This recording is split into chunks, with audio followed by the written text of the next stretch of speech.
Hey everyone, this is Malcolm Turner with Mortgage Broker Mastery. I've got Keith Lee of Fundview Inc. on our call, and Keith is going to go through Fundview, what it is, how it works, um, what makes it a little different. And Keith, the floor is yours. Thank you, Malcolm. I appreciate you giving me this opportunity to walk you through the Fundview software. So Fundview is a software created specifically for commercial real estate finance advisors, capital market professionals. I am a veteran of the industry myself, being in for over 17 years, arranging hundreds of millions of dollars in CRE financing. And with that, I did it really with nothing really more than a spreadsheet and a phone. And I knew something was missing. I searched far and wide for software that might be able to help me work a little bit more efficiently, making things a little bit easier from a administrator standpoint, from a standpoint of communicating with the client, transferring documentation, as well as transferring documentation with the lenders as well, right? Because being intermediaries, our job is to manage our clients, our sponsors, and the borrowers.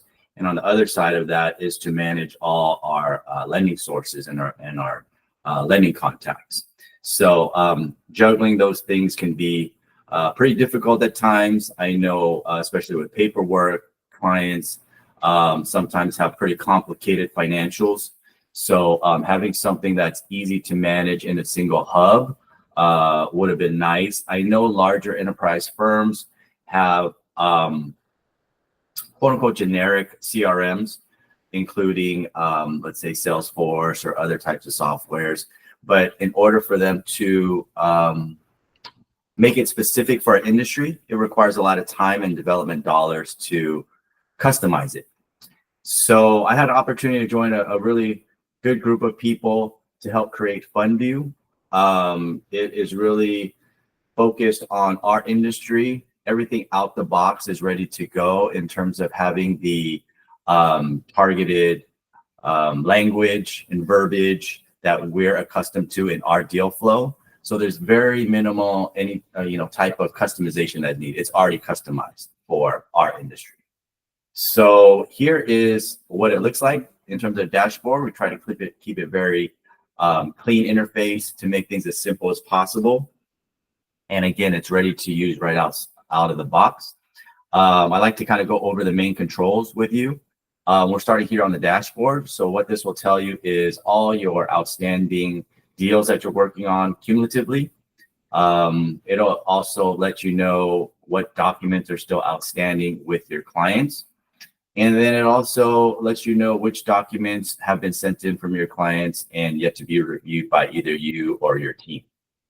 Speaking of teams, the next tab here will allow you to create custom teams.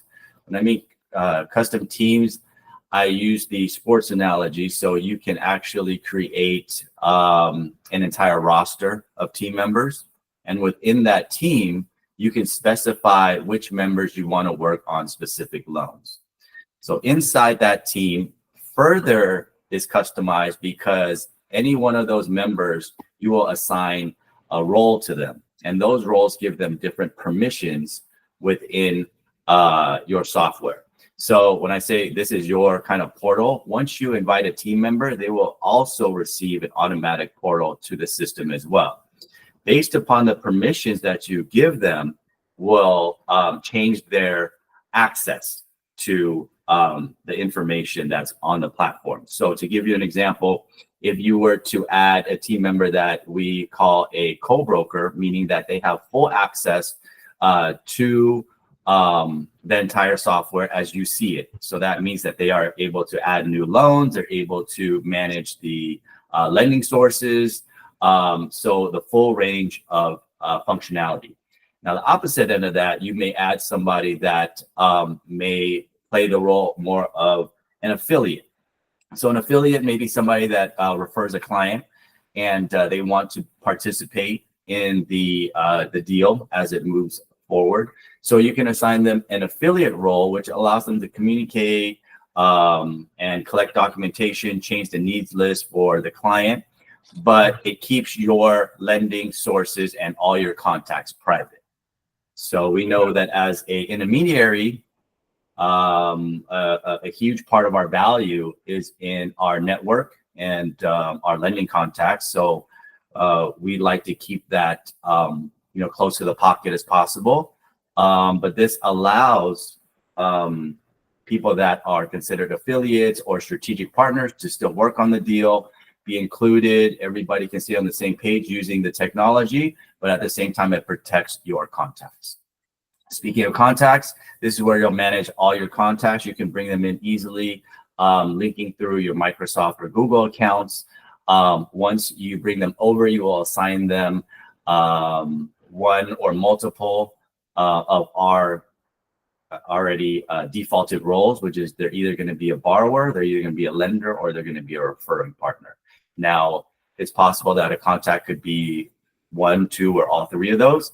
So you'll decide on those as you bring them into the system. Our loans is basically a major hub. This is where you'll manage most of your deal flow. So this is where you'll list all your deals out, and you'll be able to manage them individually from here. This is what we call our main controls, or how I consider our main controls, because each of your individual deals will have functionality specific to that loan, and we'll kind of dive into this a little bit deeper. Mm-hmm. Here's a look at our teams page. As I mentioned, you can add multiple people. There's no limit to the amount of contacts you add in here. So from here, you would select what their role would be, right? So this is an opportunity for you guys to select the level of permissions. Owner is you as the owner, you will own this account. So again, you can decide whether they're going to be a broker, which gives them full access to the entire platform. A processor has a little bit more security. They can't update team members or add additional team members, but they can review the deal. The contacts are available to them. And the affiliate is the highest level of security. Again, going back to protecting your contacts. Okay. Here's a quick look at the contacts page.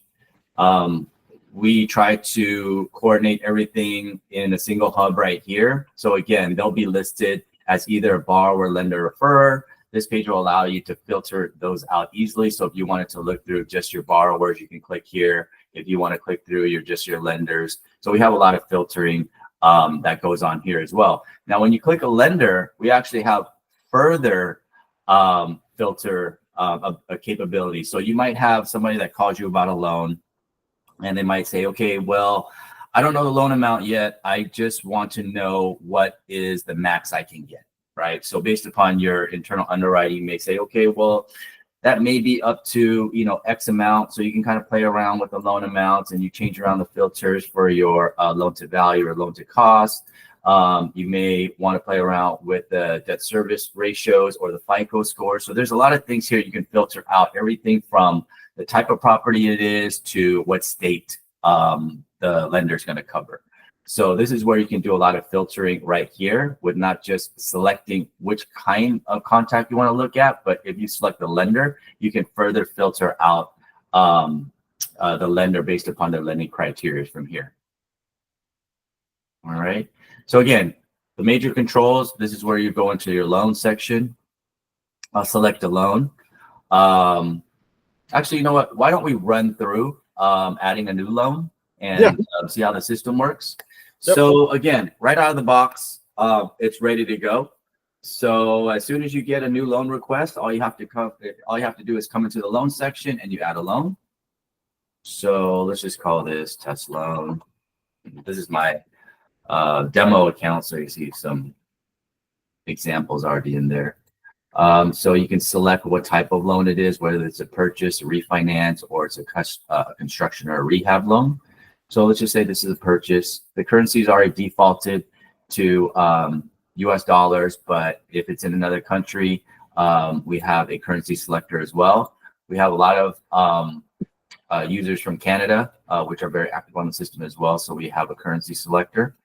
This is where you would put in the loan amount requested. So for example, let's just use $1 million. The loan programs also let you select what type of programs you expect for this loan.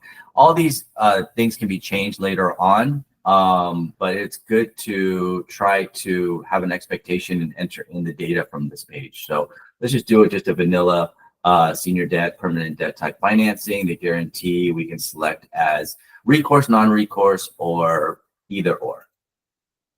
Estimated closing date we can add here. And then we can also record our expected broker commission here. So the status is an important little tool here. Anytime you update the status, both your borrowers and any affiliates that you list will get an automatic notification. So that keeps your time working a little bit more efficiently, saves you time from being on the phone to update status with your clients or refer parties that always be kept in the loop at all times. So that just create the loan here. Loan has been saved. And as you can see, these are also the controls. These radio dials right here are on each separate loan. So as you notice, once I fill in the loan details here, it automatically takes me to the property details. So the property details, you just describe a little bit more about the property, what kind of property it is. Let's just say this is a multifamily. We have 20 units. The property use is an investment. It's in the United States. Let's just say we're here in California, and you could just put any address you want here. We'll just say 123 Main Street. And the estimated purchase price, let's just say it's 1.5 million. Again, you'll see the LTV automatically being calculated for you. And you can select how you got that value, whether it's the purchase price, an appraisal, EPO, whatever it might be. And then you can save your changes. So once you save the changes, it'll let you know, it'll take you to a spot where you can now add who the borrowers are. So this will actually bring in any borrowers that you already added into the contacts, if you remember, or you can add new ones directly from here. If you add a new borrower from here, it'll automatically save right into your contacts. Right. So I'm just going to add a sample borrower. Let's just say Jane Doe. Here's where you can update some financial information.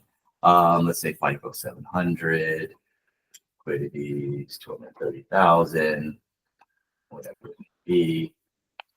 I think it's a U.S. citizen, no bankruptcies, and then I'll just save changes. So you can record some of the financial information here. And this is where you put your referrer as well. Like I said, if you enter in a referrer here, anytime you change the status, they'll be updated as well along with the borrower.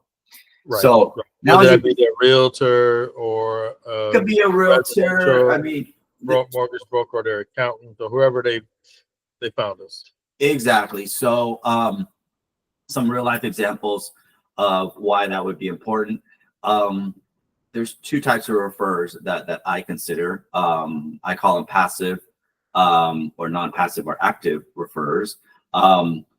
Passive referrers I would consider, let's just say, people that are on peripheral industries. So real estate attorneys, agents, CPAs, or they could be like homemaker, a friend, whatever it may be. They're not really in the industry, but they said, hey, Keith, I have a friend that's looking for a loan for a building they want to buy. Can you help them out? Those are, I consider, passive investors. Passive referrers. Now, the reason why you kind of want to keep them in the loop is because sometimes those people just want to do a good deed. They say, hey, Keith, I know you're in this business, and this is my cousin, my aunt, a really good friend. So they just want to know they're being taken care of. So a good way of kind of building that, trust as somebody that's bringing you a good friend, family member, whatever it may be, is to keep them in the loop. And that's one of the reasons why we do this. Another reason why is more for active referrers, which are other agents that might say, okay, well, I'm a broker too, but I don't do hotels or I don't do land deals. I'm sending this to you because I understand you do that or we've done business before, but I'd like to be kept in the loop, right? And some of that may be because you may have this strategic partnership with them. You may say, okay, whatever deals you bring me, I will share X% with you, right? And so to continue building on that trust, we have this small but very powerful feature that says, okay, I'm going to keep you in the loop all the way. So I'm not just going to disappear on you, because at the end of the day, we're all business people. And that person's probably going to be wondering, hey, when is this deal going to close? I would love my X%, right? So that's another reason why we have that small, but again, very powerful feature there. Okay, moving on to really the nitty gritty of the borrower side. This is the needs list. Okay, so once you enter in your borrower, now you can create a custom needs list and add all the documents that you'd like to collect from the borrower. You can do this individually, meaning I'm going to add a folder and I'm going to say, okay, please send over the personal financial statement. So I can customize whatever name I want, but they're all also defaulted folder names already of the most common that we see. So as you can see, this is a very common one you can select here, but you can make it very specific. I can say personal financial statement, Jane borrower. And then I just create. And then I can further continue to select different documents right from here. I want the blueprints, I want the appraisal, and then you just add them. So now we have a list of all the documents that we want to collect from the borrower. So the first day that we create this, once I'm happy with my list, I just click here and then I will send a reminder. So once I send this reminder, your borrower will get an invitation to click into a portal that looks very similar to this. It'll show the documents that you're requesting. It doesn't require them to sign up, sign in, password. We use magic links, so they're able to open a portal right away. But we have security measures in place so that it protects their documentation when they send out. One example of that is that once they send a document out, it is unavailable for them to view on their side. It now, just Keith, comes directly to me. A question, like the personal financial statement, right? Correct. How do we attach a form if they don't have one? Great question. And I don't want them to just pull the end. I want to send them mine. Absolutely. How do we attach that to this doc request? Absolutely. So a way we can do that, let's just say the borrower says, well, I don't have a financial statement form. Can you send me one? Sure. So what you can do is anything that you have already accessible to you, whether those are forms, maybe the borrower may have already emailed you some documents, so you save them locally. You can add them yourself to this list by just going here to each line item. So let's just say I want to go to personal financial statement. You just add the file and then just drag and drop the blank form right here. Once you drag the form right here, a number will show up of how many files there are. And then I can also include an instruction to the borrower. Please see the blank PFS in the folder. Complete and upload to the same folder. So all these instructions you can add to your borrower. So again, in their portal, they'll be able to see all these instructions to you. Anytime you update the note, it'll be updated for the borrower as well. So as soon as you save a new note, they'll get an email notification to say, hey, Malcolm or Keith has sent you further instructions, and then it'll link directly to their portal to be able to address that item. Okay. Now, can you, just so we can see what that looks like, are you able to add a file under like PFS right now? Sure. Give me one second. So we can see what that. Absolutely. Let me see. I mean,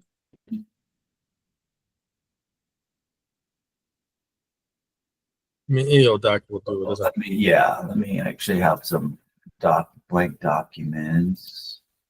Give me a second.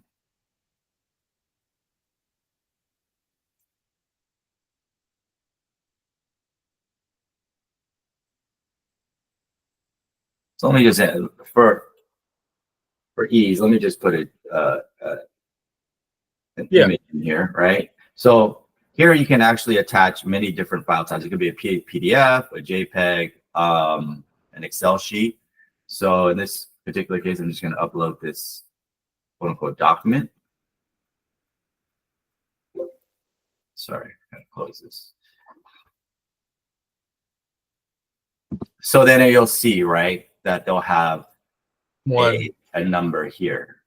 Now, if you like, let me show you what it looks And like. I also noticed, Keith, that by their name, by the document name, now all of a sudden a green button that says new. That's correct. So that will show both when they send a document in as well. So when they send a document back, you will also get an automatic notification via email that says, Jane the borrower has uploaded X document. It's time for you to view. So then it will come in here, and then it'll be easy for you to identify which documents have been viewed already or not. Okay. So let's say that the borrower sends the form back. So all you have to do is click here. You can view it. So in this case, just an image. Okay, this is what I was looking for. And then you would select approve. Now, if it's not the right document, let's just say they sent the wrong year tax returns or whatever it is, you can click reject. You can put a little message here and then reject it, and then they'll get a message saying that, hey, please, send back the correct documentation. Like, hey, so now that you didn't sign the form, we need you to sign it. Exactly. You sent me the Social Security card, and I was actually looking for your driver's license. That's right. That kind of thing. So they know why they got rejected. That's right. So you can, add that little note there to specify exactly why. So it's not like they're just, receiving a rejected piece of information and not knowing why it got sent back, right? So in our case, let's just, for this example, say that it's approved. And once it is approved, what you do is, now that any items is approved, there's a couple of things that you can do now. Now you can mark this item off the list, right? So why is this important? Because you set the notifications of how often you want the system to remind Jane that they still need to send documents. So let's just say you set it up so that they receive a notification every Monday and Wednesday. So Monday and Wednesday at 8 a.m. or whatever you specify, an automatic notification will go out to Jane to say, hey, we're still missing some documents. We're missing the scheduled real estate. We're missing the blueprints. We're missing the appraisal. It will not show the personal financial statement because you already showed it checked off the list. So in real time, if Jane were to actually look even without the notification, go check her version of the portal and see this. As soon as you mark it completed, she will see that it's marked completed as well. So both you, the borrower, and your team members will always be on the same page at all times. Okay. Right. So now, further little details about this. Let's just say.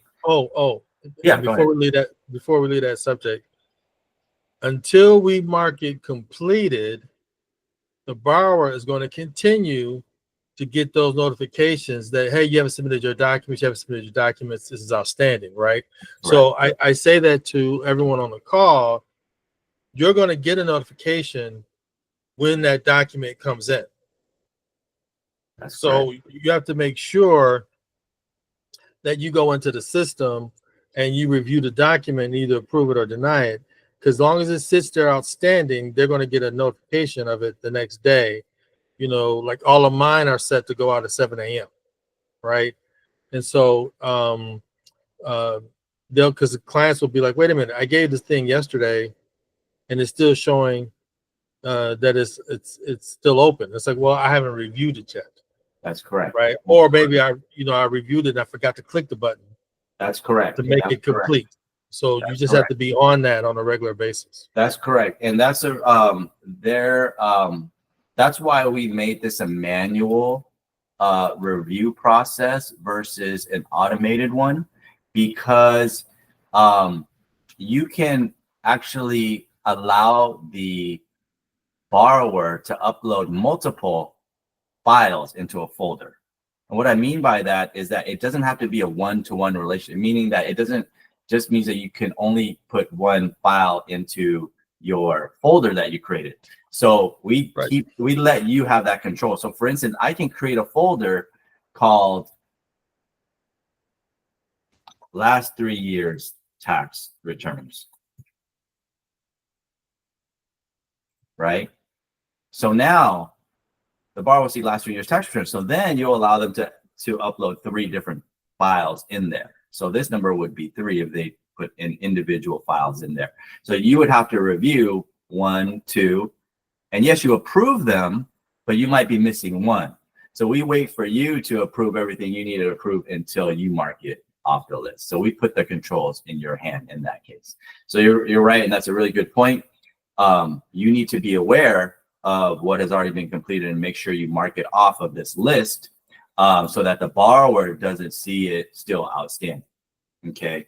So to kind of further that discussion, all your borrowers, all your outstanding, you might be working on, let's say 5 files. They have 5 different borrowers. They will all get notifications based upon what date you sent, right? So if you say, okay, I only want to send this once a week on Monday at 7:30, all your borrowers are going to get notifications on that date. Now, you might have one of those 5 borrowers that says, hey, you know what? I don't want to bother this guy too much. He's one of those borrowers that, you know, he doesn't want to be, you know, kept reminded of something. He knows what to do. You can actually turn off the notifications for a specific borrower by going next to their name. There's a little eyeball icon right here. So all you have to do is click them. It'll open up their contact information, and then you click off receive email notifications. When you save that, you'll see then another little badge comes up, and it'll tell you this borrower has turned off the notification. So every Monday at 8 o'clock, it'll send it out to everybody except Jane, the borrower that you turned off. So you have to be aware of that as well in the case that you try to force a notification that they may not get it because you turned it off. So you have to remember to turn those things off as well, because there's automatic notifications and then there's manual ones. So the automatic ones go out the times that you set it, but I may create a new list here and I might say, you know what?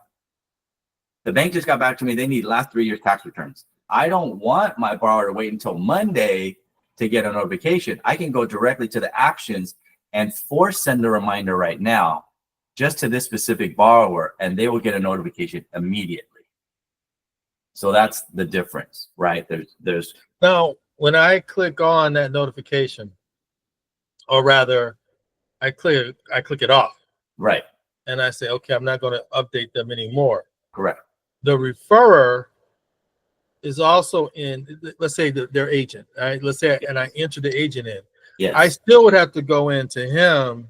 Yes. To turn his notifications off. Correct. As well.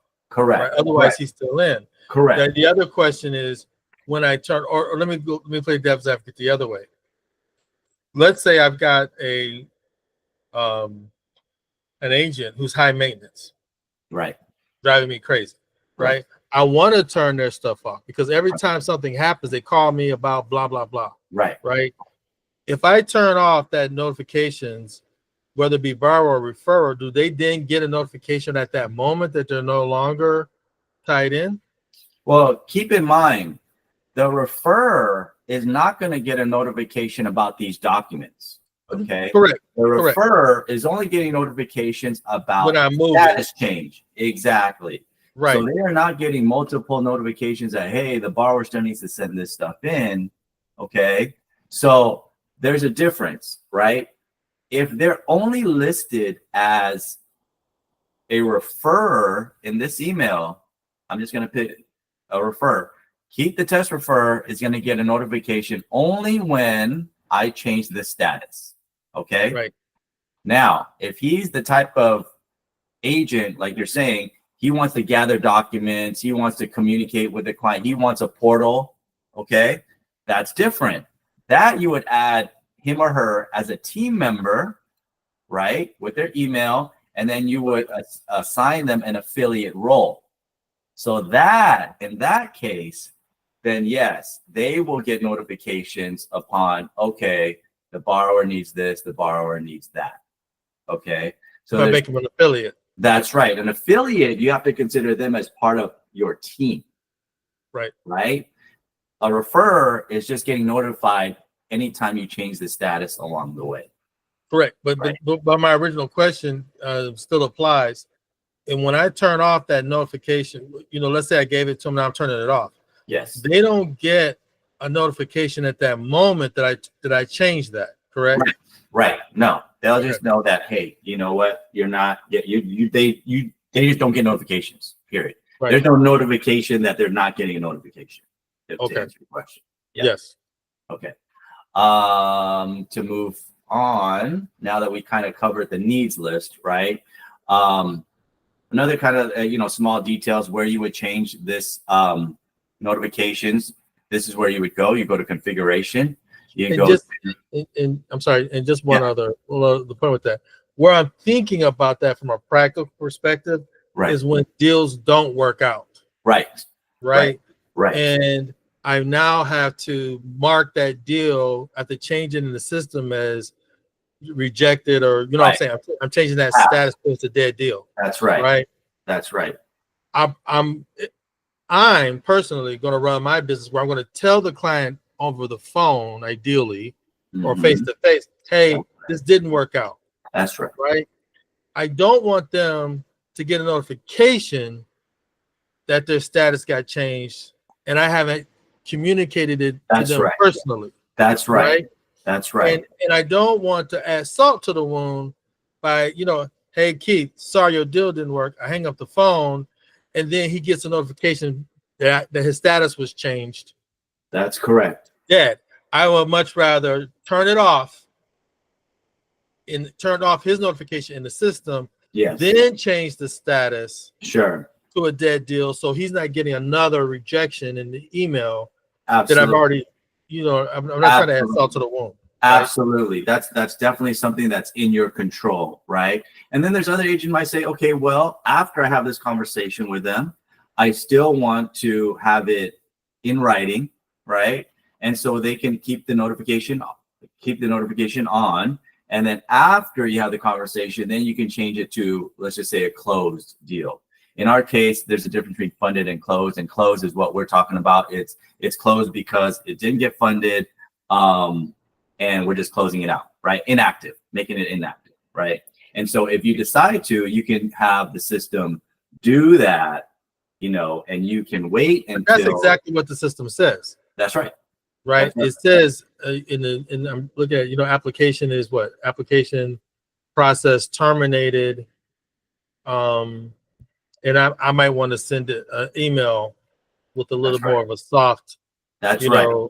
And, hey, sorry, based on, this factor and this factor, we could not move forward, because sometimes you need that in a purchase situation. Yes. Where they need that rejection from us in writing so they get their EMD back. Right.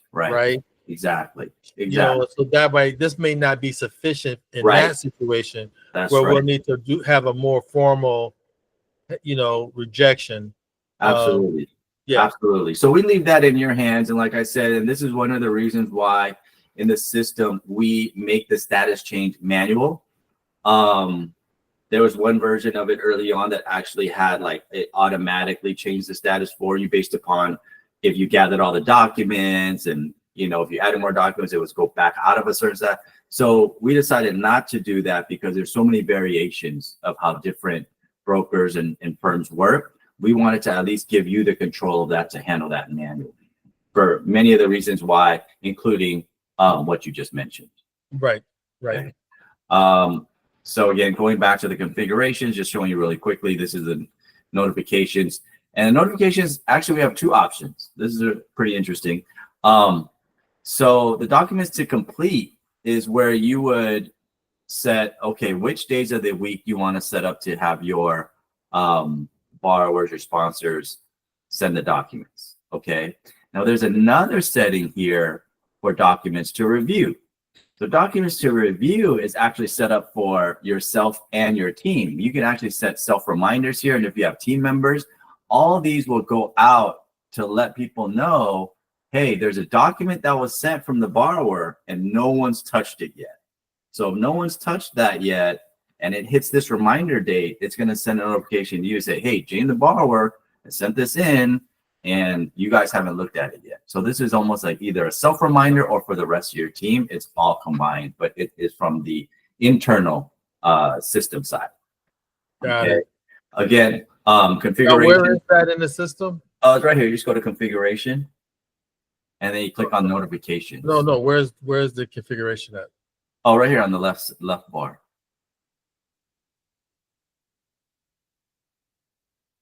See it right here on the left? Oh, yeah. Yeah. Okay. So on the left, you just click configuration here, and then you can either click notifications for the part that we discussed, and you can change time zones and so forth. And templates is kind of going back to that section regarding the needs list. You can actually create separate templates. So maybe the first time you create a list, it may be a list that you see that you're going to use quite often. So you can actually save that list and name it as a different template. And then when you have another similar loan, you can just import the template rather than retyping each one of those files separately. So you could do that directly from that needs list page, or you can come in here and add templates separately. Okay.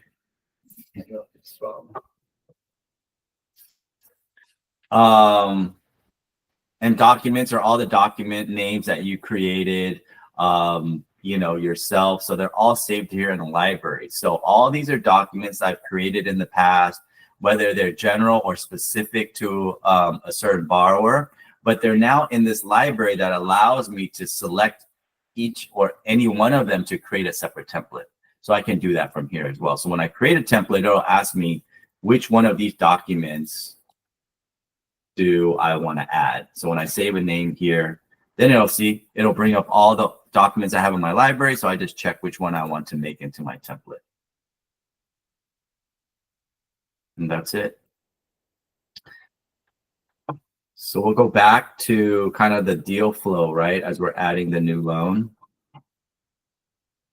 So this is our loan. We already added the loan details, the property details, who the borrower is, and now we created the needs list for our client, right? Now they have their own portal.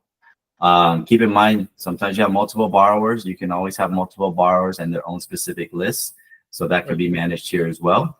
Now, at the top where it says generate next to download documents. Yes, good question. So what the generate button does is actually when you're done with this, or when you want to download a document. So let's just say Jane, the borrower, sent this. You have a few options, right? So you're looking at the document. Okay, this document looks good. Maybe you want to download it. So you can download it. You can download anything individually.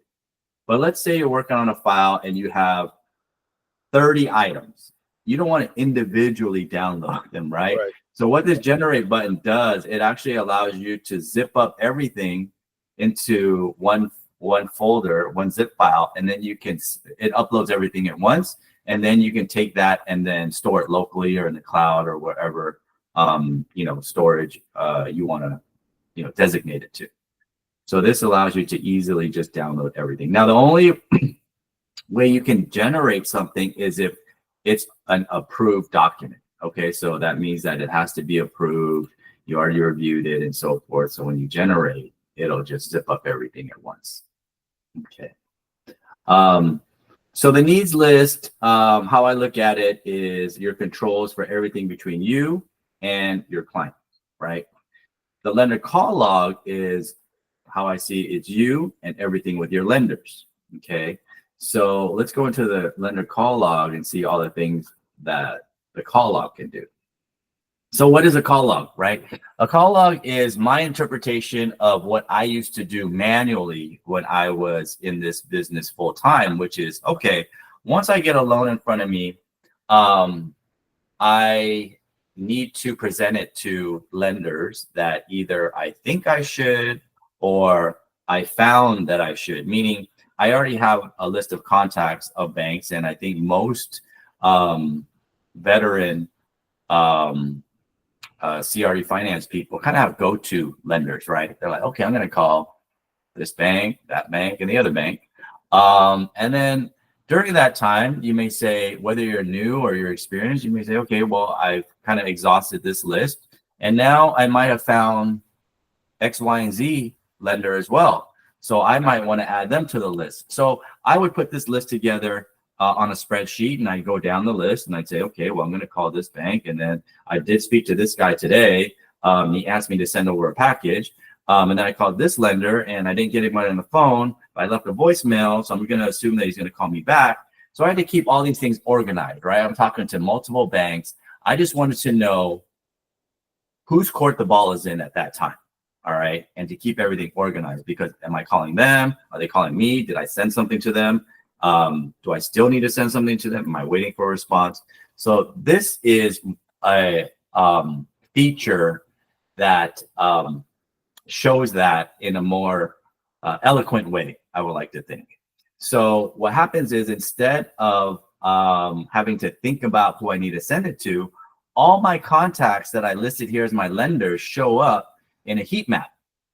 So here are all my lenders. So you have 4 pages worth of lenders, and the system is smart enough to tell me, based upon my loan details and my property details, what percent did they match those lenders' requirements.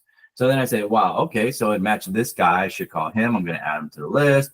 It matched this guy, I should contact him to the list. So I just keep going through, and it says, okay, well, it only matched 87.5% of this gal at UTU Credit Union.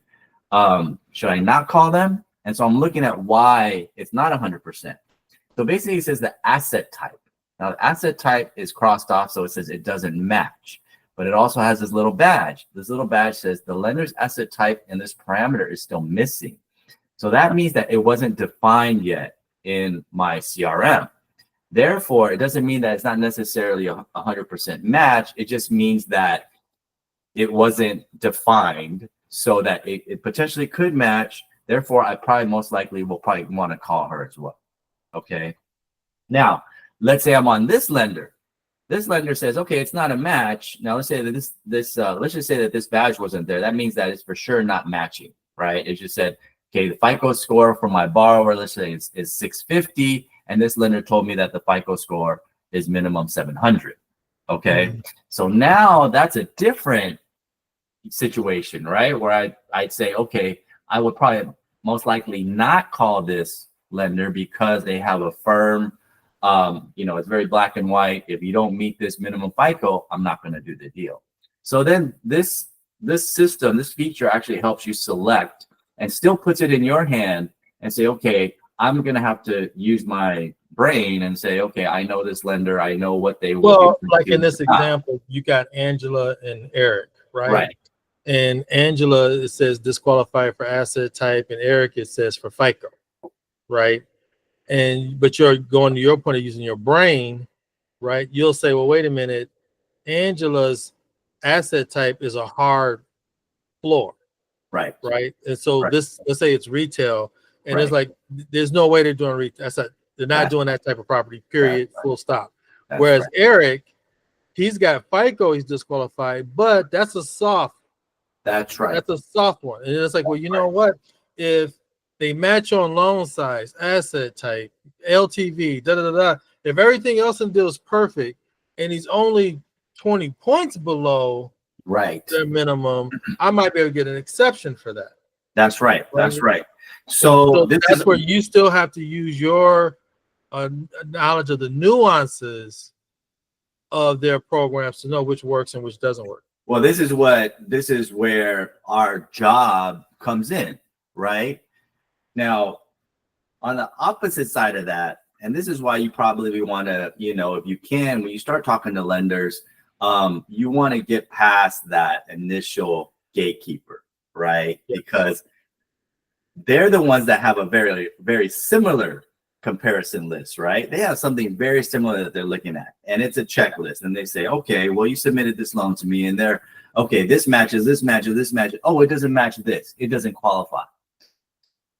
That's where we have to do our job, right? And say, okay, these are all the strong points of the deal. This is why I believe that you should take a deeper look. And this is why all these strengths should get over that, 20% gap in FICO, the 5% difference in your lending cap, So there is wiggle room there, and we know that, being experienced in the industry. And our job is to position the borrower in the right way and not just say, okay, well, it doesn't check everything off, I'm not going to contact them. No, our job is to go out there and represent everything about the deal. It's not that we're trying to hide things, right? That's the last thing that I would, teach a new person to do. Is we're not trying to hide anything. Matter of fact, you should list out everything that you think is wrong, because then the lender's going to actually know, hey, this guy knows what he's talking about. This guy knows what the hurdles are. But at the same time, you go in there to battle and you say, hey, I understand that this is a hurdle, but look at this, that, and the other. This is why you should take a deep look at this loan. And I still think that it's worth, evaluating for whatever programs that you might have available. So, again, our system is not to be an end all and be all. It's for it to be an assistant for a very well-trained CRE finance person to then take that and run with it, right? Because if it was black and white, we wouldn't need people. Right, and it cuts down on how much brain cells they're going to kill trying to figure out if the deal works, right? You're still going to kill some brain cells. I mean, there's right? There's no getting out of that. It's part of our job. But the other big thing, though, is you're not wasting time of the lender by sending them deals that they have no shot at ever approving. And they're like, why do they keep sending me these retail deals when they know we're only doing multifamily and office when it comes to commercial or whatever? That's right. I mean, image is a lot, right? Building reputation for yourself is a lot, right? So if you keep sending lenders things that are obviously not what they're looking for, it's going to be real hard for them to take a deep dive into your next deal. Because once it comes in, they're like, oh, well, Joe or Jane keeps sending me, deals that are not even close to what I'm looking for. Are they even listening? Are they even paying attention? Or another thing, what a lot of lenders don't like, even though it's the nature of the business, is like no one likes to feel like they're being shopped, right? No lender likes to feel like they're being shopped.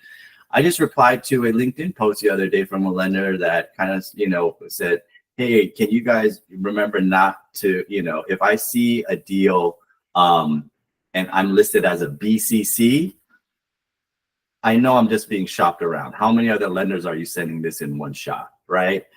Yes, they acknowledge, yes, we know, but at least be a little bit more subtle about it, because first impressions mean a lot, right? And so that's why, and we're going to get into it in a little bit here and show you that our system actually allows you to create a very easy, simple, fast loan summary and package your information and send it to a lender. But we don't just do it as one size fits all. We allow you to customize multiple summaries so that you can send it to a target lender and make them feel like it's specific to them. My comment to that post was absolutely that first impressions mean everything. If a broker just took a little bit of time and just even changed the cover sheet to write prepared for A lender, change it to say prepared for B lender, that comes off as a different vibe as a recipient, even just to see that, say, oh, this person took the time to make this, even though 99% of the rest of the package is all the same, it does send a little bit of a different message. And that's what our industry is about, right? Right. Creating what makes you different than the next broker. It's things, right? The other side of it, Keith, is, and I hope this is a teachable moment for some of our people watching this, right? You don't want the lender to look at your email and be like, oh, here's Keith again, right? They're always sending me unqualified deals. When I get done at the end of the day, I'll open that email up. That's right. Right. I'll give it a cursory look because this stuff's never qualified. Right. Or they're always shopping me against 100 other people. So, even if I come back with terms, there's no sense of urgency. Right. Once all of a sudden they look at your email and they got in their mind some type of stink that they've equated. Either the deals are not qualified or the deals are constantly shopped. And if I give me terms, he's still going to go with someone else anyway. you still got to manage that relationship. Otherwise, that relationship will shut down. Absolutely. And so, you brought up a good point, right? Because once you get terms, lenders want to, I think lenders are okay with you taking those terms to compare, to give them a fighting chance with whatever else you got on the table. And then there's a difference between a lender feeling like you're going to take those terms and only use it for leverage to Right. go with the other lender that you are already in the back of your mind chosen. So Right. although it's the same document, nothing changes based upon what they think you're going to do with it. It's the perception that if they see, okay, well, you shop this deal like crazy anyways, then I know that's what you're going to do with my term sheet when you get it back. You're not going to sit down with your client and say, hey, I think these terms are reasonable and you should, look at this deeply because of X, Y, and Z. They're going to think, okay, I'm going to take that term sheet and I'm going to go down the block and I'm going to talk to this other lender that I have a better relationship with. And I say, hey, beat this, beat this, beat this, beat this. That's right. So that perception, it starts at the beginning, right? It's like, how are they looking at how you're sending them information? And then they're going to think, okay, if I actually want to send you terms, how are you going to use that, right? Right, and that's why some term sheets, right? Some term sheets, you'll see language on there that says this information is confidential, just between the borrower and that lender. Right. Right. And basically implying, I can't really control what you do, but by accepting this term sheet and looking at it, you at least acknowledge you're not going to use it for leverage. Absolutely. Even though technically you still could. Yeah. Just ethically, we're agreeing that you won't. Right. That, right. Which is why it shows up in the and it's a fine line, right? And this is why, we're still in a people business, right? We're all people, and we always have to, we have to make these really, I wouldn't say tough decisions, because if you're not a fly by night type person in this industry, and you are doing this in the long term, and to be successful at it, you're going to have to make some decisions that is reflective of that. Okay. So it shouldn't be about short money. It shouldn't be about, hey, what can I get now? It's about building relationships. It's about cultivating them and building a level of trust where you can later on with a lender, you don't have to put a 70-page package together. You don't have to do anything fancy. It's to the level, and I'm sure, being in the industry, we've kind of been in it, we talked for so long. We know that, we've been in the industry about the same amount of time. We can just pick up the phone and call a chief credit officer, a chief lending officer, and give them a 30-second pitch and say, hey, I have this deal. Here's the highlights. What do you think? And then they'll tell you, okay, oh, it doesn't fit. Or they'll just say, yeah, it sounds good. So now send me the package, Right. So those are things that come with a certain reputation, right? When you know that you do right by both sides, and that's really what you kind of have to balance, right? Yes, you want to get the best deals for your clients, but you have to do it in a way that's also going to be, courteous to your lending partners as well, right? You can't just say, okay, well, my job is to get my client the best deal, so I'm just going to shop this around like crazy, and I'm going to take this guy's terms, and I'm just going to use this to shop around as well and say, hey, who can beat this? That's not how it should be. And I think we learned that through just being in the industry, because first of all, there's not a whole lot of courses. I'm glad you're doing this, but even if there were, there's not a whole lot of business ethics part about it, right? It's just something that this is a conversation that we're having with all of our members, that's not being done on a broad scale, right?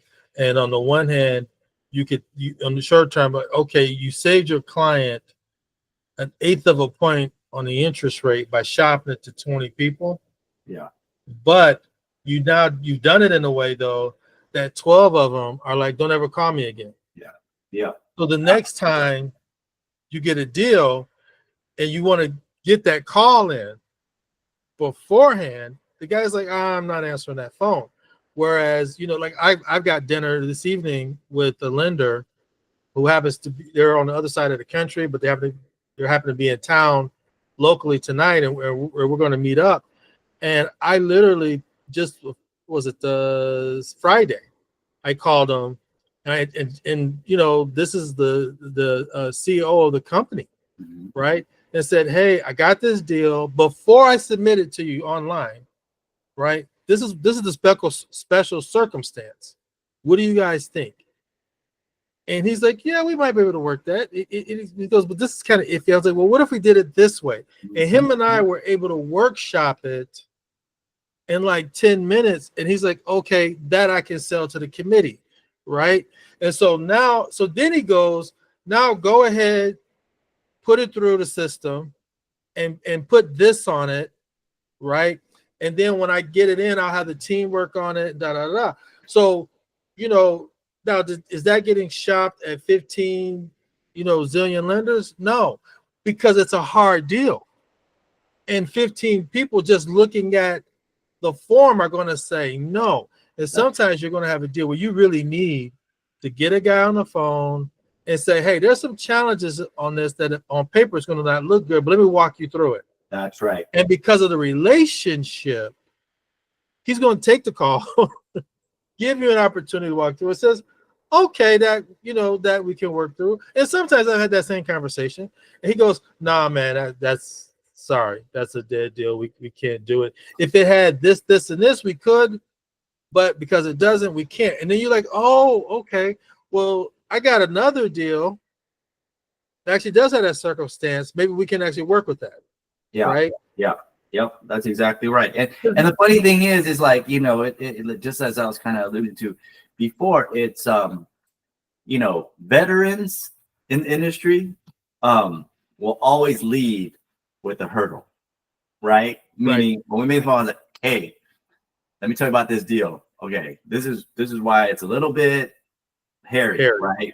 Because of this, but I'm calling you because of all these other things. Now, all the newbies will call and get them excited about all the great things about it first, and then they'll leave the hairy part to be discovered during underwriting or further evaluation. And that's a different approach, right? And so we know that's a newbie approach. Right. Newbie approach. And so I think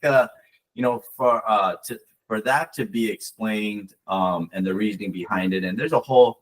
And the reason why I like this industry too is like, I would like to consider myself a people person, and being a people person, you kind of understand that there's different personalities out there, right? And so you get to use that in this industry a lot. And if you consider yourself a people person and you're out there and you have a certain amount of, I didn't go to school for psychology, I actually went to school for engineering. So you would think that'd be more about logic and this and that. But in actuality, in this industry, you have to be more of a psychologist as much as you got to be, the logical and the numbers guy. You got to understand different people and how they want to, hear deals. On that note, let's talk about the loan package, because for you to put the narrative together, that's right. For the loan package, right, you got to know the deal. That's exactly right. So we do some of that hard work for you, and then you're allowed to do the rest. So, that's a great segue into our next feature. So now you put the call log together, right? So in terms of whose ball the court is in, I can make some phone calls now. I can look at, okay, what her contact information is. Okay, I'm going to give her a call. She said, I'm gonna pass on the deal. Okay, at least I can mark that down. I call Tim Waters. Tim Waters says, oh, okay. I left a voicemail. All right, so now I know, okay, I left a voicemail. I'm gonna wait for Tim to call me back. This one says, oh, I like it. Send me the loan package. Okay, then I can know I sent the loan package. So here, everything is organized for me. So when I come back tomorrow, while I'm working on this deal and another deal and the third deal, I can say, okay, who am I waiting for a call on and who I need to follow up in and sending a deal or whatever it may be. Okay. So then I can also put, okay, what date, the last correspondence was. This one I talked to today. This one I talked to last week. So it keeps everything organized. Now, let's talk about when they want you to send the deal. All right. You get off the phone, did a little pitch. You say, okay, Joe says, send this over. Great. Now I click Joe. And I say, okay, I want to send a package over. I create loan package. There's no loan package yet, so I can create a new one. So I'm just going to name it package 1. Let's just say package 1. Okay, whatever it may be. All right, and now it allows me to put my own summary in here. Now, I always suggest making it relatively short, and make sure you cover at least 2 points. The opportunity being one, and the second one being talk a little bit about the sponsors and their experience. However, you can put anything you want. It's an open field, okay? So you can just free type anything you want, or you can simply, let's just say a client calls you today and says, I'm in escrow for XYZ building, right? And they said, here's the listing. And you're like, okay, so all they did was just send you a listing. I'm just literally going up on LoopNet for the first time today. So just pick any property, right? So I'm going to pick this one. So let's say the listing has a little, little verbiage, right? So even if it's just this property overview, great. So I'm going to select maybe the first section of this or whatever it may be. I'm just going to copy. I can go back in here and simply just paste it right in here. And then I can tailor it accordingly, size and whatever it may be. And so I can just copy and paste and then tailor it right in here, right? And then look what also comes in here. It already inputs my property address, if it's an investment. So it gives you already the main points. Now, the way that we design this is that we listen to the lenders, and the conversation went something like this in most cases. Hey, lenders, how do you guys like loan packages being presented to you? Do you like seeing that whole fancy 50-page renderings, market study, this, and the other? And the majority, a huge majority said, obviously that part is great. Yes, having that information is crucial, but because I see so many deals in a day, in a week, it would be great to see something that is more condensed to the point. Tell me who the deal, what the deal is. Tell me who the sponsors are, and then give me the key points. Okay, so that's how we created this template. So if you create something like this, you can actually view it, and then it'll bring in all the information. And so this is what it will look like, right? So if you print it, it'll look like a more traditional version, right? So keep in mind, this loan summary wasn't the best formatting. So let me just delete some of this in here. Close this. So this, formatting obviously needs to change a little bit and so forth. But I think it'll give you an idea that once you kind of fill something out, you can view it to see what the lender is going to look like. And then when you print it, it'll show you more conventional when you actually print it out. Okay. So it'll actually have all the data pulled in. Now, what we also allowed, if you don't like this data, you can turn it off. Okay. You can hide all these points as well and create your own by adding your own custom rows. Okay. So you can make your own table. I don't know, let's just say lot square footage. And then you can add another row that says, net worth, whatever it may be, right? And then you can add your own custom numbers here. Okay. So then it'll create a loan summary for you, right? So the loan summary is set. The next thing you do. The other thing though, Keith, I want to mention is you can do both. Mm-hmm. And so what I have generally done is those fields, right, he just clicked it back on again. Yep. Those fields, every lender wants to see anyway. They want to see loan amount, they want to see asset class, they want to see LTV, the address. Right. So right. What I've always done is I've never not wanted to use those. So I just do custom, and then, for example, I'll do personal. So I'll say borrower FICO 720, borrower net worth 1.2 million, borrower experience of similar deals, 5 deals, right? And then I'll go down to the next thing, right? So if it's like I'm trying to think of something like ARV, I think ARV shows it. But if there was some other data point that wasn't there, then I'm like, okay. Oh, example, existing loan balance, right? 1.1 million. If it's a refi, Right. right? Right. And I would bullet point, those other data points, because generally I've gone through a questionnaire to get all the key things to put a good narrative together. Because I mean, it's great if it's on LoopNet, but of course you're going to have some deals that there's no data there. You got to write it yourself. That's right. Right. That's right. And so, and I love hearing how other people use the system. And I think that was a brilliant way of how you do it. You broke it down to write more information about the borrower side. I think that's fantastic. I think in the future iterations, as we're working on, I think we heard that echo in the past. It would be nice to have the borrower's information there as well. Therefore, that's why the first stage of that has already actually taken place. Remember where in the borrower section where you can put in the FICO, net worth, and so forth. In the next iteration, we're always trying to improve our system. It's going to be where that information is brought here. So you're doing it on a manual level because you see that we're missing that. We're listening to you and our users all the time. So we're going to bring that information. That's the whole reason why we gave those fields in the first place. That's relatively new. We didn't have that 3 months ago. So now that we actually allow you to enter it, it serves two purposes, right? We allow the lending parameters to also specify FICO and all those things. So it helps us compare the matching part. But then we also are going to be able to grab that information and present it on the executive summary as well. So we're going to be adding that feature in later. Well, so that like the way the system works, right? You got loan details, property details, right? Then you have the borrower, whoever the borrower is, and then their information, right? And it's like those C's of credit, right? Here's the status of my collateral.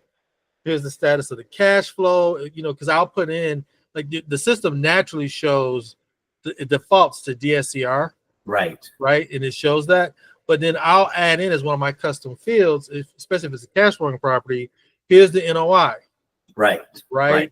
And then the borrower's cash position, because depending on what they're doing, they want to know, okay, does is another borrower qualification, do they have enough cash, close, and what's the status of their cash, and just say, oh yeah, cash flow is this, da da da da, and you get to here's the property, here's the call, here's the credit, here's our collateral and cash flow, and if all those things look good, and it's on one page, and I think that's key. If you can keep it on one page, they can do a feasibility analysis, a basic underwriting analysis very quickly and very easily.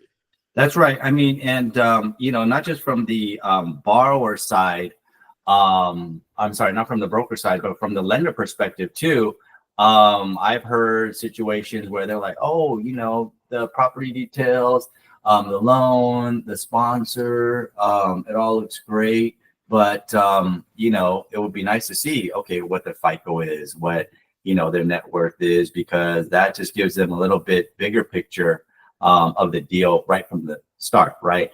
I've heard a lot of deals that were sent over from other brokers that say, oh, this looks great. Everything looks great from a opportunity perspective. But, once they send me the FICO, it's like, oh, this was a non-starter in the first place. We should have just got this out, from the get-go, and then we would have known, So, lenders get excited too. They want to do deals too. So they want to know what all the hurdles are. And a lot of them start from what are the borrowers, financial snapshot looking like. So, well, I think those basic things, mid FICO, net worth, their cash position, and their experience. Right. And if we can answer those 4 points right out the gate, then it's like, okay, I can get to what's actually on the credit report when I pull it later. But for qualifications purposes, oh, okay, he's got a 720, don't worry about it. Oh, he's got $1 million and he's asking for 500,000. Okay. That's right. Now, if the guy's got a $50,000 net worth and he's trying to borrow 1.5 million, that could be a problem. Right. And we've all been there. So I know what you're talking about. But yeah, and in terms of this kind of on and off toggle, another use that we see some brokers using, every once in a blue moon, some CRE specialists may get a request, let's just say for a business loan, equipment financing, whatever it may be, that may be a loan that potentially your lender could do, especially if they're a commercial bank with a C&I department, they could potentially do, and it's not related to CRE. So in that case, you can see the details really are, in this case, dependent on actual real estate, right? So if that's the case, the system can still be used. You bypass, you can still enter in all the loan details, but you bypass the property details because in those cases, there is no property details. And you can turn this off, create your custom fields for this business loan and use it in the same way. So that there's flexibility in that instance as well. So it does, it has many uses. You gave a great example. And that's a kind of the other end of the spectrum. You can consider it if you want to use it that way as well. So the flexibility is there. Like I said, so let's, in this case, we're creating package number 1. So after we create the package, right? So we'll create the package. Now it asks you, okay, what files do you want to attach with this?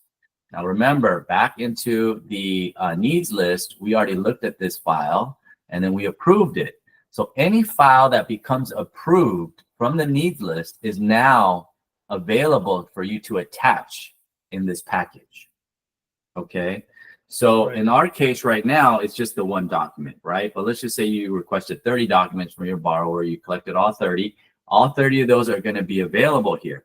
You don't have to send all 30. You can click 2, 3, 5, 15, 20 of them and say, okay, this is going to go out to this lender. Now, why is that important? Because if you want to make packages specific to a certain lender, you may have something that you don't want to necessarily submit at this point in time, and there's other documents that you want to get specifically over to this other lender. So, and that's the case, you can create a new package. This could be package 2 for specific lender, right? Whoever that may be, right? So now you create a whole new one and then you attach different documents, okay? And that lender will receive that particular package. So see, you'll have multiple packages you can choose from. And now you can send multiple lenders any of those packages. Let's just say I want to send these 3. I want to send the first package. I just do that. I confirm. And it'll ask me to confirm. I want to send these to all 3 lenders. All right. So once I send it to the lender, let's just do that, I guess, for example. I'm going to send these lenders, all 3 of these packages. I'm going to confirm and I'm going to send it. Okay. So what happens now that it's sent, all right, it'll show that you can't send them anything anymore because you've already sent it. What happens is now they get a little notification here. You can click here and it'll show you when you sent it, when it was delivered, and when it was opened. Okay. So you'll know, oh, okay, the lender got their packet, and you can actually see when they open it and when you have to follow up. All right. You can also see which version of the package you sent. So if you're confused, you have 3 different packages, 3 different lenders, you can go back in here and say view loan package, and you'll see, okay, I sent them this version. Okay. So, okay, I know that what I sent to I sent this guy. Oh, I didn't talk about DSCR yet. Okay, I just, because I wanted to bring that up later so I could see what I wrote here. I didn't write that. This is what they're seeing. Now, this is also important because this is all live stuff. And what I mean by that is, let's say I click into the loan package. I'm going to look at what files they have as well. Let's say, for example, I have 3 different files, but I only chose 1. Now they ask for the other document. All I have to do is click it on. Once I click it on, the lender gets a new link. So that new link, they go into and they look into their portal, they'll see all the documents that you just clicked on. Why is that important? Is because if you first sent them one document and that's your first package, later on, subsequently, without a doubt, lender's going to say, okay, send me X, Y, and Z document. You send them a whole separate document, and then you have now first one attachment, you have two attachments here, and then later on, you're going to have more attachments. So they're going to have to look through different emails and say, when did I send this, this, and the other? In this case, it's always one package, but every time you update the supporting documents, it will update on their side in real time. So that's why it's also important that you're allowed to create multiple different packages, because one lender might have one package with file number 1, another one might have 1 and 2, So- another one have 1, 2, and 3. Right. So when they have that link to that package, as those docs come in, I can just go in the system and click them and automatically update his access without having to send him a whole new That's which correct. is awesome. Which is That's awesome. correct, because why this becomes important as well is because this is not just about sending initial packages. Yes, Right. you're going to gather documents, and you're going to send an initial package. Let's say you get past that term sheet, you sign, deposits down, you move forward, then it goes to underwriting. Underwriting is going to say, send me these 15 items. No problem. You take that list and you add them to your needs list. You use Right. the same needs list to gather those documents, right? And so once those documents are in, you create or add on to another package that you can send. And then all those items will be in there at this, in one hub. So you're not going to have to keep sending them. Okay, well, I gathered 5 documents. I'm going to send you an email with these 5 documents. Oh, I gathered 2 more documents out of the 30. Here's another email with those 2. Everything is right there for all your lenders to see in one shot. Okay. Yep. So that's the beauty of it. Now, also the beauty of that is that you don't have to get something from your borrower through an email, download it, and then upload it to your lender. We cut all that middle stuff out. So let's say, for example, we go back to underwriting example. Underwriting example, I'm going to put this, okay, these are 4 underwriting examples. Once your borrower uploads this, all I have to do is approve them. Once I approve them, I go back to that lender's package, right? And then I go to the files and they're right there. And so I'm just like, click, click, click. It's right back to the lender. So it's not this request, download, upload, send. It's right And just there. go back and forth, back and forth, back and Right. forth. You handle everything from there, from the system, and it's all organized for you right here. Okay. So this also has a lot of other kind of little tools here. This is a message board, right? So I can send Angela a message, and this is message board is also goes along with the portal that was sent with the package. So there's a portal. There's Angela could write right away. I like this package. Please send me XYZ documents. Okay, cool. Or you can send a message. Sure, you can say, any comments? So then you can send it directly to the lender. Now the beauty of this is when you make this a public message, that means that it includes your lenders, meaning you're sending it to that particular lender about this deal. When you make it private and you post this, everybody that you assign on this deal, meaning your team members, will also get a notification that there's a message there. So this is a group messaging. Whoever you assign on this team is messaging your team about the deal. And then when you toggle it on, it loops in the lender, right? So let's just say lender first contacts you and says, I like this deal. Please send over blueprints and appraisal. You can write a message that says, Joe, make sure lender gets this ASAP. And then you turn it off. You add the message. Only your group will see that. The lender won't see what's going on. My processor will see it, but no one else. That's and then right. when I go to send him that message, say, hey, by the way, I updated your portal. I'm saying this to the lender.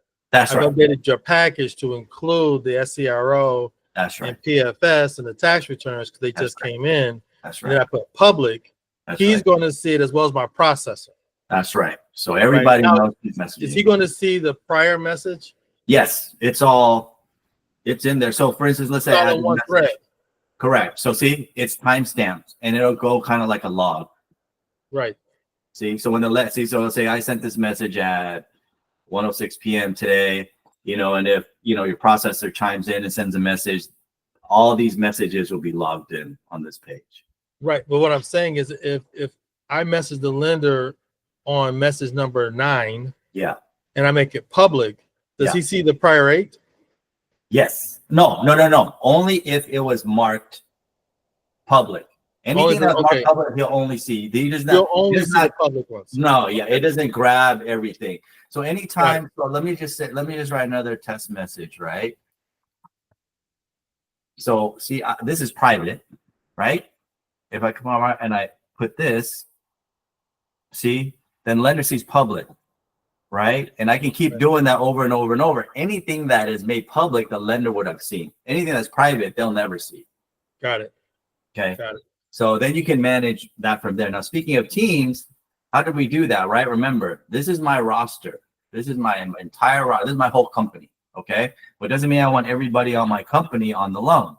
So when I create a loan here, I just select which loan I want to create my team, and I go to members here on this eyeball, and it'll show me my whole roster of team members. So I just click on and off who I want to be on this loan. So I know exactly which member is working on a specific loan. And how that works is on my dashboard, as the owner, I see all the deals, right? I see all my deals. So here are all my deals. Now, if I have a team member that's only an affiliate or whatever role they might have, and I sign, let's just say, only one loan to them, on their side of their portal, they'll only see the one loan. And they'll only be able to manage the one loan. They don't see any other loans that are on the system that they're not attached to. Got it. Now on the system, if you click on a loan, the first screen, I guess you could say, you got notes at the bottom, loan notes. Yes. Right? So those are displayed publicly. No, these are not displayed publicly. They're not displayed publicly. Okay. Correct. So any notes that I put in, or the process or whoever else is attached to that loan, only us on the team is going to see that. That's correct. The lender doesn't see it and the borrower doesn't see it. Absolutely not. And it does the same thing. Everything is timestamped here. So when you come into this loan details page, remember, lender cannot get into this portal. Right. Lender only sees that package that you sent them. So only team members that can get into this particular page on this particular loan can see these notes that you added. Got it. Yeah. Got it. Okay. Good question. That kind of covers the notes section, right?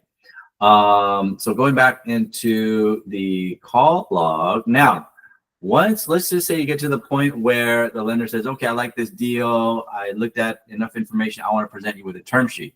Great. Okay. So what do? You just come in here and you can do a couple of things. You can add the term sheet, right? So you can specify if it's a soft quote or an actual term sheet, because they might quote you something over the phone. You can specify it's a soft quote, what kind of guarantee it is, what the lender fees are. Say it's 1%. Let's just say the quote amount is $1 million. All right, today's the quote date. Max LTV, let's just say it's 75%. Initial terms, let's just say it's a 5-year, 25-year AM.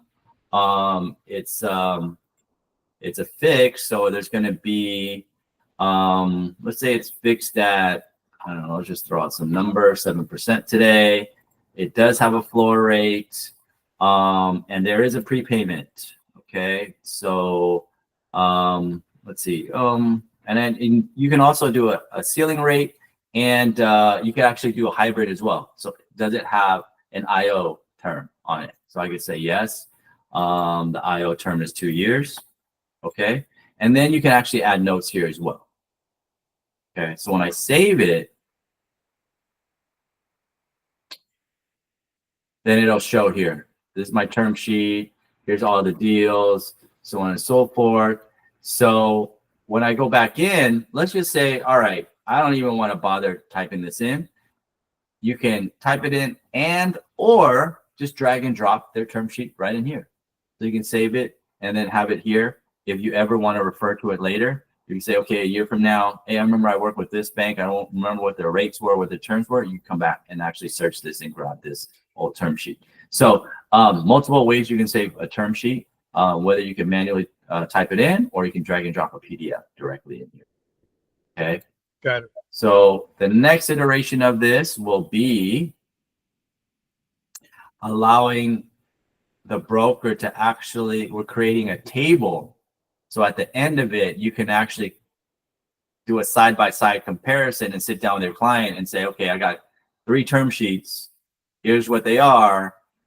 And compare, okay, what the LTV is, what the interest rates are, what the terms are, and those types of things. Because at the end of the day, that's what you need to do, right? You need to sit down with your client, say, here are your options. Let me outline it for you, but let me, they're all in different formats, but let me break down what are the key points. What the loan amount is, what the LTV is, what the payback period is, if there's prepayment penalty or not. That's what we're trying to do to make this easier for you. All right.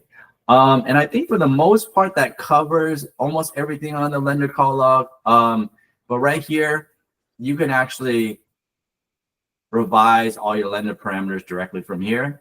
Here I save the lender parameter. In this particular case, Joe, the lender at XYZ Bank, has 1, 2, 3, 4, 5, 6, 7 different loan programs.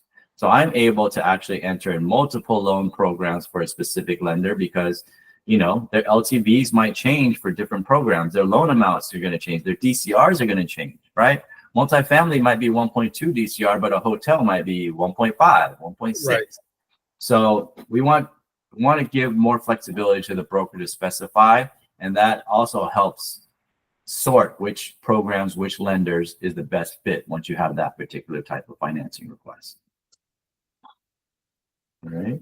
So yeah, I think we covered most of what the system does. There's little nuances here and there that I'm sure people will pick up on, but for the most part, in terms of a control standpoint, all the radio dials from 1, 2, 3 talk about the property, right? And then the needs list will control everything with your borrower side, and the lender call log will obviously be with the lender side, and you manage everything from there.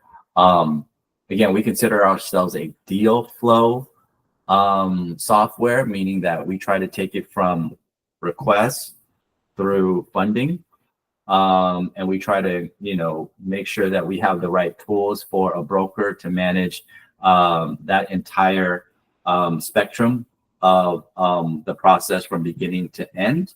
And it starts with your client's request, right? Right. And so when I talk about the system, I look at tools that are what I see as 3 prongs, which reflects what I see how we are in our industry. We're intermediaries. Obviously, we're in the middle. So we have features that control internal management. And then one side, we also have tools to help with our correspondence and transactions with our borrowers. On the other side, we have tools that help with the transaction side with our lending sources. So we try to have different meaningful features for all 3 of those prongs. And we continue to add more and more every day. And we're listening to, exceptional brokers and users like yourself to give us, a lot of the stuff that you've given us. I think you've seen us implement, and we're going to continue to do that to keep making the system better and better and better from the inside out, right? It's not me saying, oh, I've done this for 17 years. We need to do this, this, and the other and build this. And then we spend the time and money to do it. We release it. And then another shop says, well, I don't really do it like that. And so that's not really valuable for us. And so we just spend a whole lot of resources to do that and not be meaningful. So we're continuously listening to how our users are working and then bring those to life. So and that's why we have this call, right? That's why we had this call, Keith. Awesome. Right? You and I, what was that, 3 years ago? I want to say you and I met 3 years ago. Yeah. At the NACLB. Yeah. Conference It's in been Vegas. a while. It's been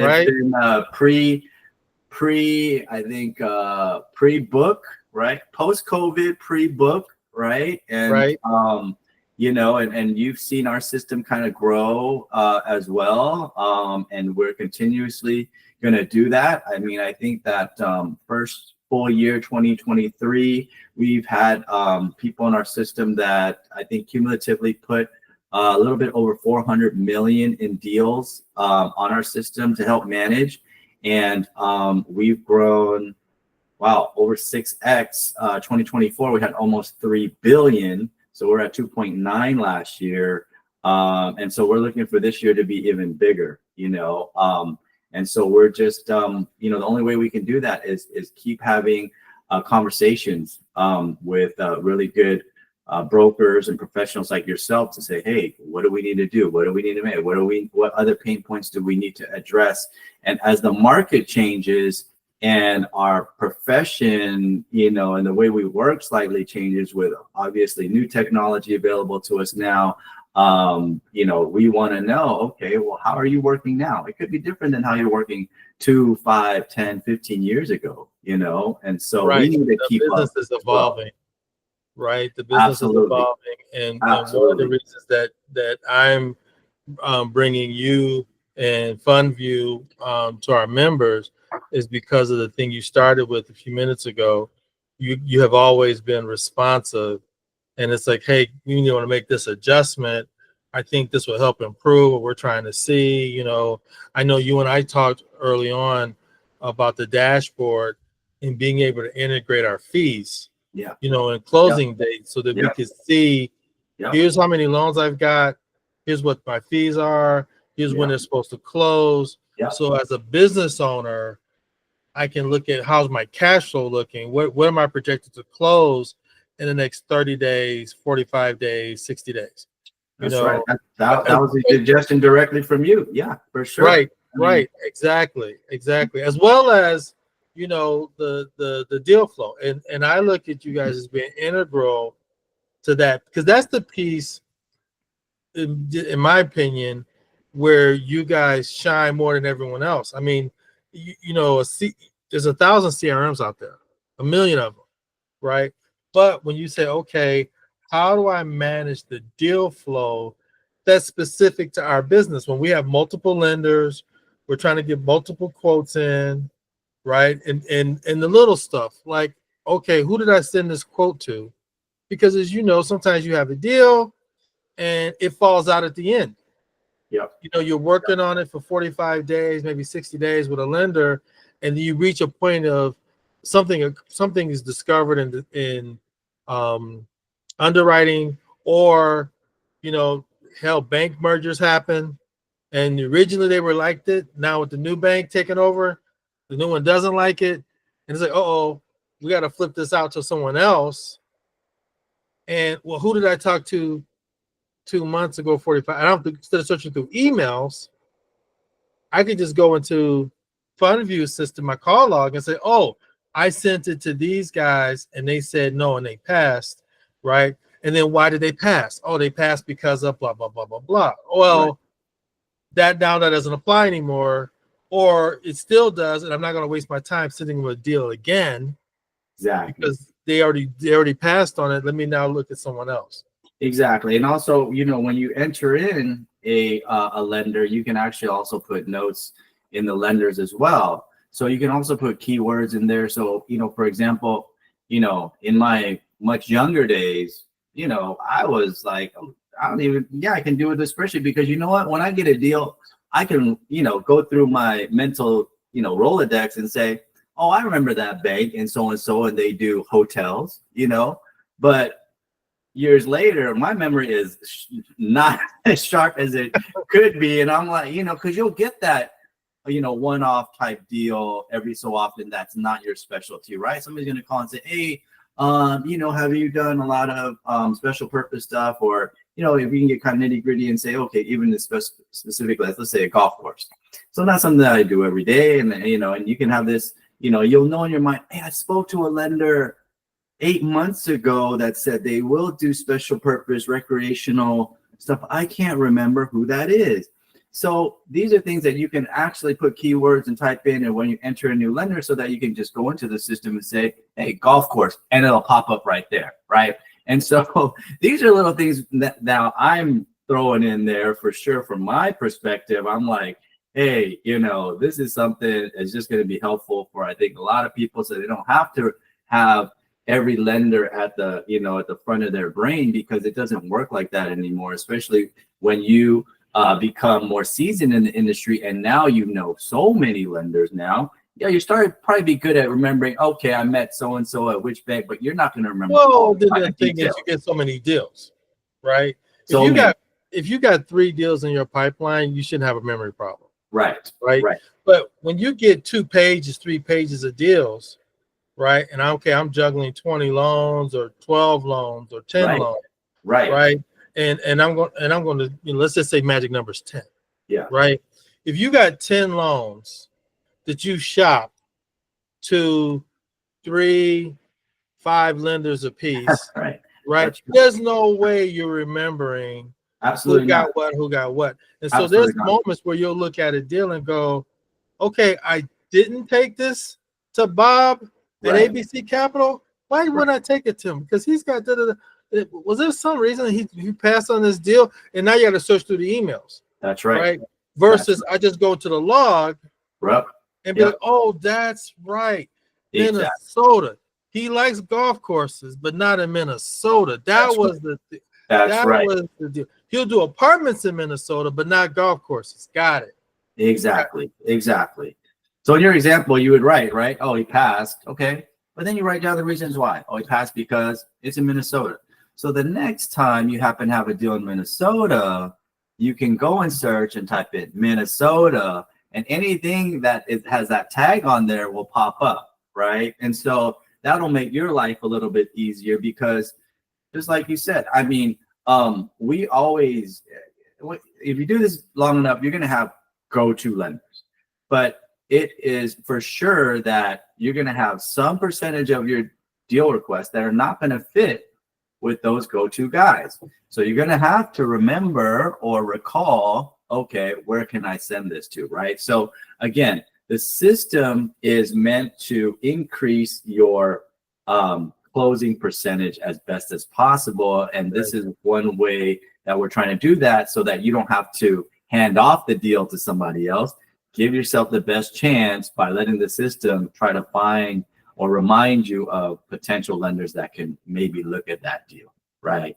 So, all these things are really to assist the broker. I think at the end of the day, we built the system to be an assistant to real people. That what we're trying to have it do is be efficient enough where you're spending more time with your clients, with your lenders, making relationships with new clients and new lenders. You need more time to do that. So what we want to do is make your workspace a little bit more efficient, your transactions a little bit more efficient, so that you can do that. By no means are we trying to do something that I feel is more prevalent in the residential world, where they're trying to build or use technology to cut the middle person out, right? They're trying to match lenders and borrowers, and they don't need brokers, which is fine. It could probably work for that industry, but CRE, the commercial space, is a lot more nuanced, right? Because that one of the 6 C's, character, is something that is not easily quantifiable, and can say, oh, it's very black and white. Based upon this, I can or cannot do the loan. These are just one example of the nuances that need people and relationships to get that to the next level, right? Right. Or like what I call the 8th C, which is constraints. Yeah. Right. Either a time, or like we absolutely positively have to close in 3 weeks or 2 weeks or whatever the situation is. Or I've got this partner and I need to buy them out. Okay, which of my guys does partner buyouts? Right. And so, because of certain constraints, that's forgetting LTV, forgetting ARV, what state it's in. I may have certain constraints that really restrict who I can work with on this loan. Absolutely. And having software like this helps me navigate those things so much faster, because speed kills. Absolutely. Speed Time kills in that kills all industry. deals. For sure. I mean, a lot of times that's, and a lot of probably you gotta, inform your new students, especially like what you're gonna expect is once you get that deal going and that first conversation, expect one of the last questions is gonna be, hey, when can we close? How fast is it close? And it's usually got to be thrown back at them like, well, it's closed as quick as you can send me all the documentations that's required, right? And so if you're spending a whole lot of time just chasing documents and wondering who's sending it or if they sent it already, then you're killing a lot of time that, is wasted for both yourself and the client. The last thing the client wants to have to hear is, hey, didn't I send that already? Or, this and that. Once you have a system like this, everyone's on the same page. There's no mistaking what was sent, when, and how, right? So, again, these little tools are made just to be an aid for you to use your expertise in the industry to, be as successful as you are, right? And CRE is a wonderful industry in terms of, the difference compared to residential is because, every lender is different, especially if they're a portfolio lender, right? They can make their own rules. They can make their own programs. So it's not like residential where you're kind of pitching an agency deal. You're pitching kind of the same, government programs over and over and over. I mean, there's hard money, but when you get into the commercial space, a lot of the conventional stuff is dictated by a specific type of, bank or a specific type of institution, and they get to set their own rules under certain constraints, of course. But that's where our job comes in, right? It's knowing who's doing what at what time, right? And our system lets you at least record those things so that you can use those tools to help streamline the requests when they come in.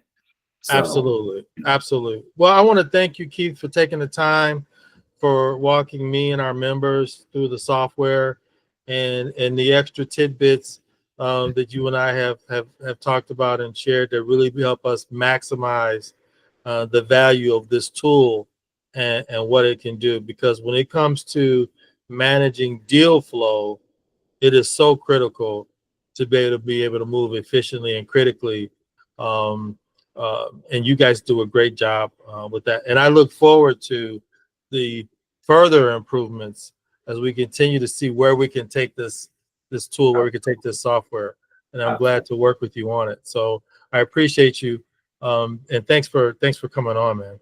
Absolutely. No, thank you. I know, we know each other for a while now, but still 3 some years later, we can talk shop all day, and I appreciate you. And like I said, from the inception, when you ran it through me, I said, it's about time somebody does this, because there is no formal school to get into this industry. We all, in a way, if you listen to any of our stories, they're all going to be different. And most of the time it's going to be very serendipitous, and no one's going to say, hey, I woke up one day and say, I'm going to grow up and I'm going to be a CRE finance broker. We all kind of fell into it and fell in love with it. Right. And it's about time someone really set a formal course for people to kind of have a roadmap to really get into this industry, because it can be very lucrative. It's fun, and if I had the choice, I'd be on the golf course all day. But since I do have to work, I can't imagine any other industry that I want to be in. So, and part of that is meeting people like you and other brokers that are like-minded and so forth. So I appreciate working together on this as well, and much success to you. And I look forward to continuing our growth with your input, and now probably with a lot of your students' inputs as well. So best of luck to you, Malcolm. Well, and thank you, man. I appreciate you. And like you said, we all sort of fell into the business because there is no proven consistent path in, right? No. And we have learned, unfortunately, a costly way sometimes, what works and what doesn't work. And like why these systems that you set up in Fundview, why is that important? Because we've all had deals that maybe we've lost, Right. or they went sideways because Right. we missed some information at a crucial time. Something, fell through the cracks. Right. And then you learn, oh, I need a way to track this, or I need a way to follow up on this, because there isn't any software for managing deal flow this way. That's right. And so, That's right. and most of us have tried to take either Excel or, Outlook or HubSpot or HighLevel or some other type of general CRM, Yeah. and try to fit it into a box. Yeah. Yeah. To make it work. And then when inevitably something falls through, it's like, okay, now I got to put a patch on that. Right. And this sort of solves that problem from a deal flow. So I really appreciate it. It's been great working with you on this, and we'll continue to work in the future. No, So I appreciate kudos that. to you, bro. It's been fun. Thanks, Malcolm. I appreciate it. Anytime.